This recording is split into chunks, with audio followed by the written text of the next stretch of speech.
Mid Glamorgan has a unique kind of darkness. Here, the ghost stories don't just come from ancient castles or old inns. They emerge from the remnants of former mining towns, quiet mountain roads, eerie crossroads, forgotten villages, and chapel tales that still continue with old folklore. You'll hear about black dogs prowling around at midnight and ghostly figures appearing on dark roads. There are tales of warning spirits at Caerphilly Castle, mysterious lights flickering in the sky, phantom music drifting through pubs, and tales tied to grief and fear, things people can't quite wrap their heads around. As we continue our Haunted Britain Thursdays, let's explore Mid Glamorgan in Wales.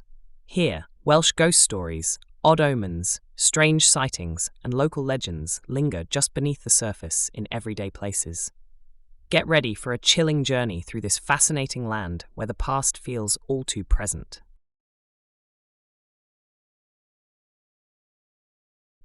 We begin this journey through Mid Glamorgan in Aberaman and with a report from the colliery in Dabinets district.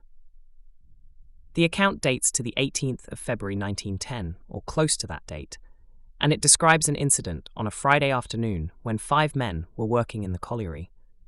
While in their work area, they reportedly saw something that sent shivers down their spines. They described it as having a human form and claimed the figure was tall, imposing, and that it just appeared out of thin air. The report does not give it a name, a voice, or a clear explanation, just the shape of something human. What makes the story stand out is the reaction of the men who saw it. They did not simply mention it later as something creepy. They fled from the area and refused to return until the following Tuesday. In a working colliery, where men were used to danger, darkness, noise, and difficult conditions, that response says a great deal. Colliery stories carry a different weight from castle ghosts or haunted inns. These were working places, often harsh and dangerous, where fear was usually tied to very real risks. So when a group of miners all witnessed the same thing and left their work behind because of something they believed they had seen, the report feels less like a fireside legend and more like a moment of fear that interrupted an ordinary shift. The Aberaman account leaves us with only a few details. 5 men, a Friday afternoon, a work area underground, and a figure with a human form that frightened them enough to stay away for days. Sometimes the most unsettling reports are the ones that say very little, yet leave one question hanging in the dark. What did those men see? The next report is not a ghost story in the usual sense, but it is one of the most bizarre incidents connected with Mid Glamorgan. In Aberdare, around Mountain Ash, live fish were reportedly seen falling from the sky during a storm. The date is given as the 11th of February 1859, though some versions place it earlier, in 1841. The incident was said to have happened around the home of a man named Mr. Nixon, with fish later found in the guttering of neighbouring houses. Even stranger, some of the fish were reportedly still alive, and a few survived after being placed in fresh water. We have to remember this event took place during the Victorian era, a time of great change and discovery. It belongs in that odd space between folklore, weather mystery, and the unexplained. There is no ghostly figure here, no haunted room, and no old family curse. Instead, the image is stranger in a different way.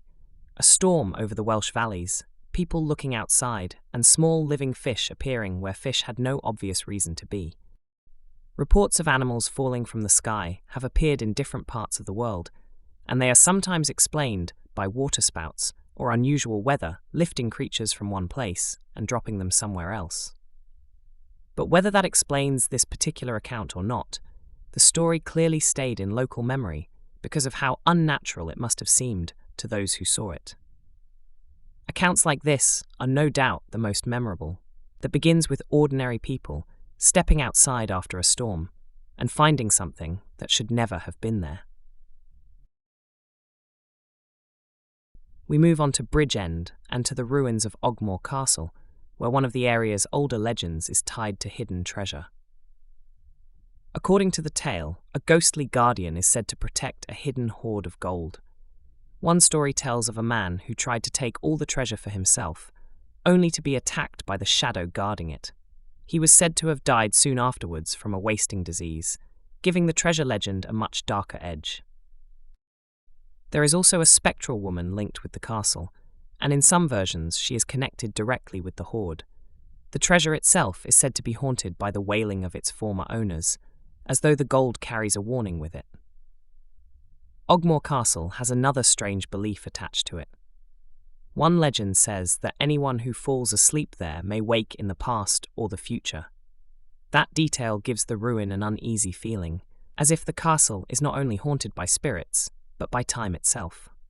For Bridgend, Ogmore Castle brings together several old fears in one place: hidden treasure, punishment for greed, a ghostly woman, and the idea that some ruins may not be as still as they appear.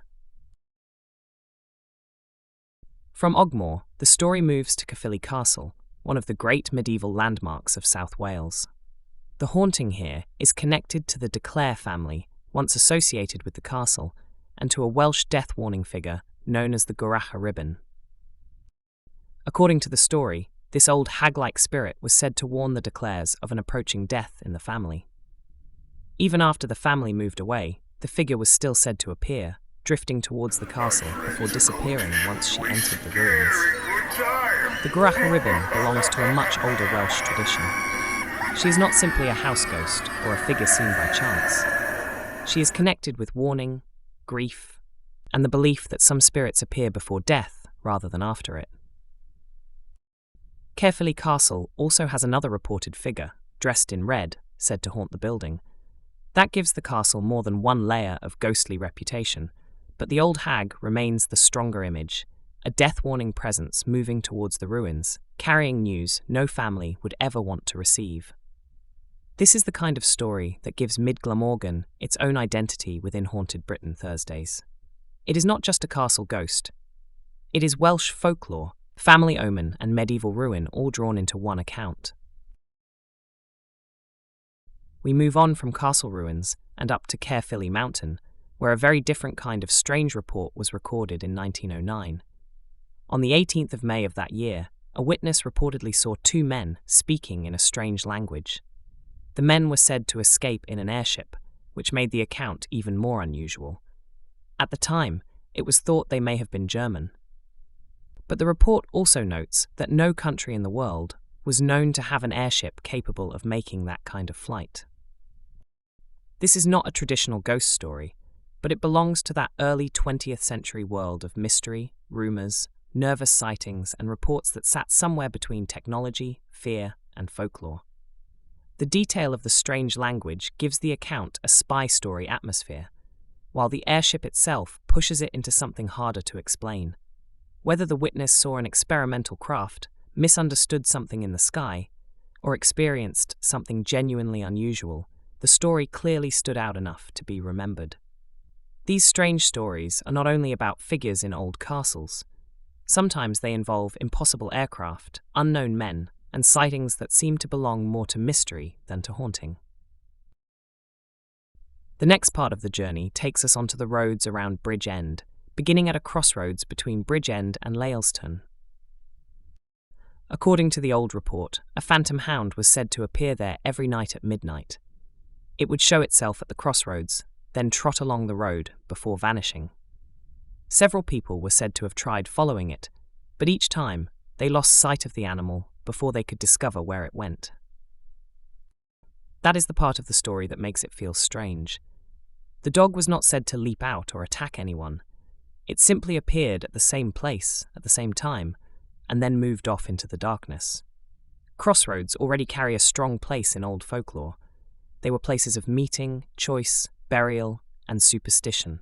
So a black hound appearing there at midnight feels very much like the kind of story that would stay in local memory.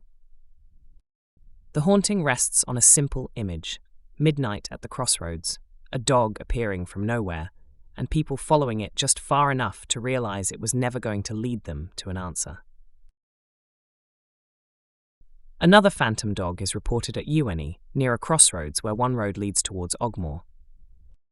This account is linked to a postman, probably in the 19th century, who reportedly saw a large black dog every night. The dog was said to move silently, as though it had a route of its own. It was not described as a normal stray dog. and the fact that it appeared night after night made the story harder for him to dismiss. A postman would have known the roads well. He would have known the houses, the turns, the usual animals, and the normal sounds of the area. So if the same black dog kept appearing on his route, it is easy to understand why the story lasted. The strange part is the repetition. The same road, the same silent dog, and the same feeling that it was not simply wandering, but going somewhere. The haunting is remembered as something seen repeatedly by a man doing an ordinary job. That makes it feel less like a campfire tale and more like one of those local stories that begins with someone saying, "I saw it again last night."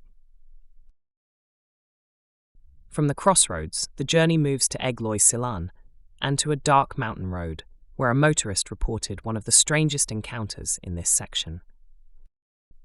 In November 1987, a driver was travelling along the road at night in the rain when he saw two white figures ahead of him. They appeared to be holding hands.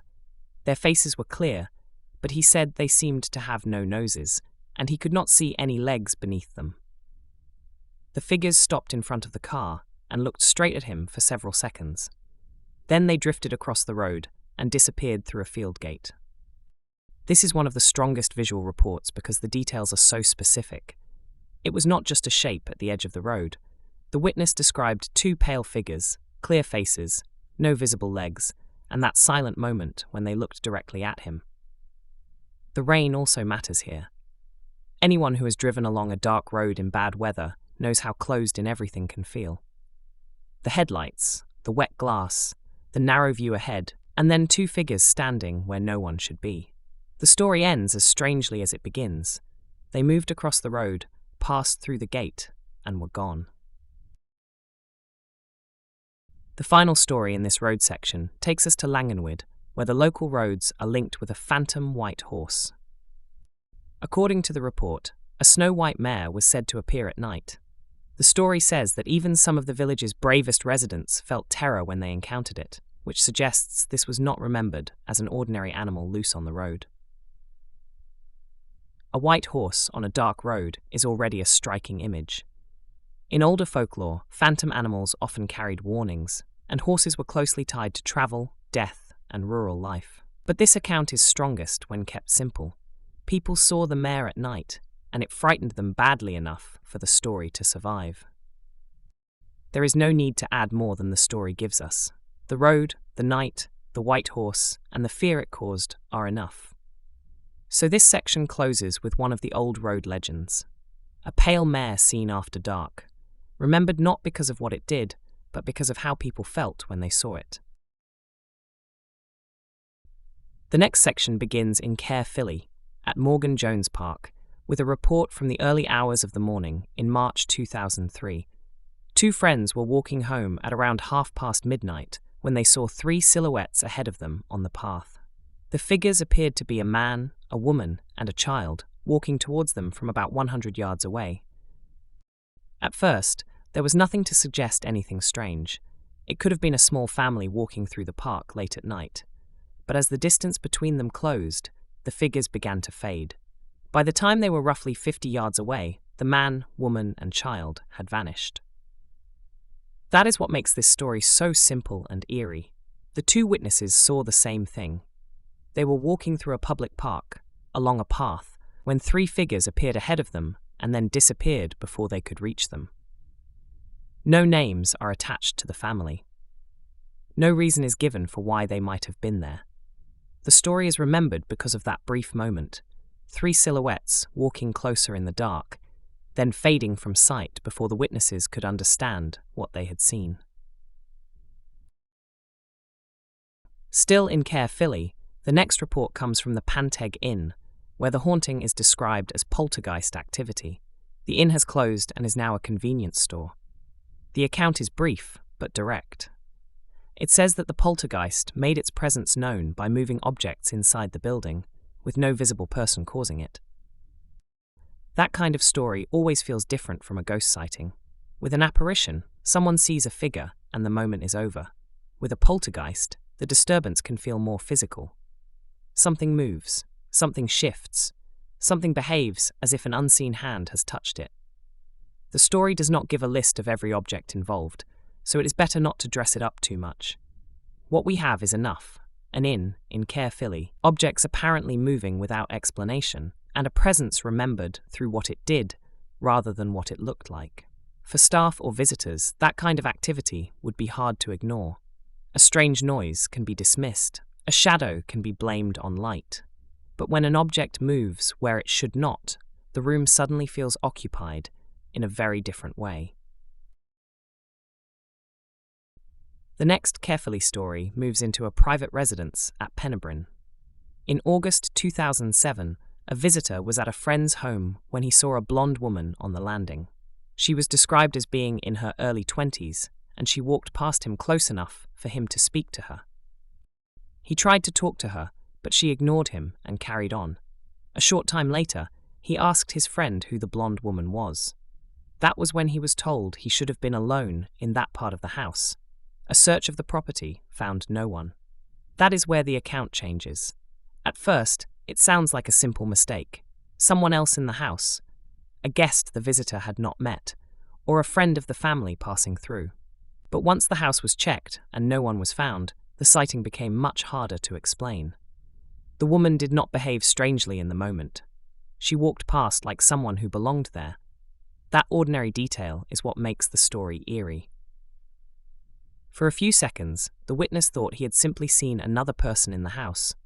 Only afterwards did he realize he may have seen something else. The final story in this section takes us to Llanharan and to the High Corner House Hotel.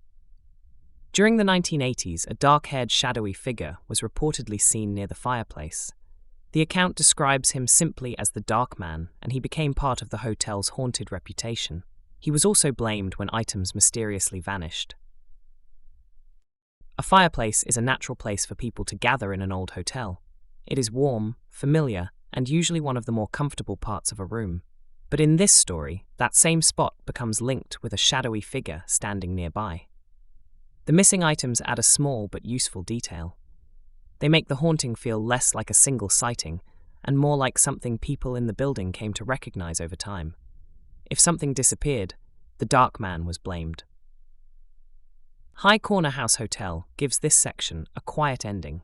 A shadow by the fireplace, black hair, missing objects, and the sense that someone unseen had become part of the building's everyday stories. The next section begins at Kenfig Pool, a place with one of Mid Glamorgan's most atmospheric old legends. According to local tradition, the pool covers a lost town. On stormy nights, people are said to hear church bells ringing from beneath the water, as though the drowned settlement is still there somewhere below the surface. The story is likely connected to the real history of nearby Kenfig, which was gradually lost to shifting sands during the 16th century. Over time, that memory seems to have grown into something much stranger.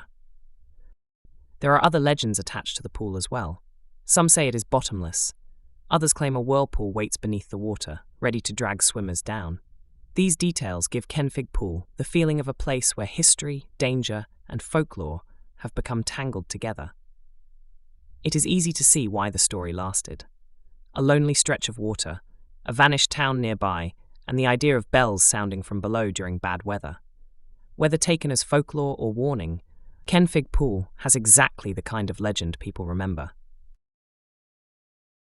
Still in Kenfig, another report comes from the Prince of Wales public house. During the 1980s, the landlord reportedly heard phantom music and voices inside the pub. The music was described as organ music, which gave the building a strange reputation. Later, John Mark and Alan Jenkins used the pub while experimenting with their stone wall theory, the idea that buildings might somehow record and replay sounds from the past. The report does allow room for doubt. Some of the sounds recorded during the experiments may have had a rational source. That does not weaken the story, it actually makes it feel more grounded. Not every strange sound needs to be turned into a ghost, and not every haunted place gives a neat answer. For the landlord, though, the experience began with something simple: music and voices where he did not expect them. In an old pub, after the normal noise has died down, organ music would be hard to ignore. It is the sort of sound that would make someone stop listen, and wonder where it was coming from. The journey now moves to Llangynwyd and to the village church. The report here is brief.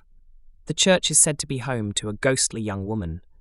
There is no long account attached in the source, no detailed sighting, and no named witness, just the presence of a female ghost connected with the building.